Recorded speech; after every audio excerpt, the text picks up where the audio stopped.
നല്ലൊരു അൽഫാം മന്തി കഴിക്കാമെന്ന് വിചാരിച്ചു. നമ്മൾ നേരെ വിട്ട് പെരുമ്പാവൂർ ചെന്നപ്പോൾ പേർഷ്യൻ ദർബാർ അവിടെ കട കയറി. കട അത്യാവശ്യം നല്ല സ്പേസസ് ആയിരുന്നു കേട്ടോ.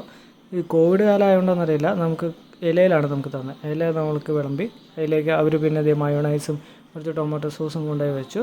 പിന്നെ അവരുടെ സാലഡും കൊണ്ടുപോയി വെച്ചു. അത് കഴിഞ്ഞ് പിന്നെ റൈസ് കൊണ്ടു വെച്ചു. റൈസ് നമ്മളിട്ടു. റൈസ് നല്ല ചൂട് നല്ലോണം വെന്തിട്ടും ഉണ്ടായിരുന്നു കേട്ടോ. റൈസിലേക്ക് നമ്മൾ കുറച്ച് മയോണൈസും കൂടി മറ്റേ അൽഫാം കൂടി പിടിച്ചു. എൻ്റെ പൊന്നു, ആ അൽഫാം എന്ന് പറഞ്ഞാൽ മസാല ഇതോടെ കൂടി ഉള്ള അടിപൊളിയാണ്. നിങ്ങളെല്ലാവരും മസ്റ്റ് ട്രൈ സംഭവം കേട്ടോ.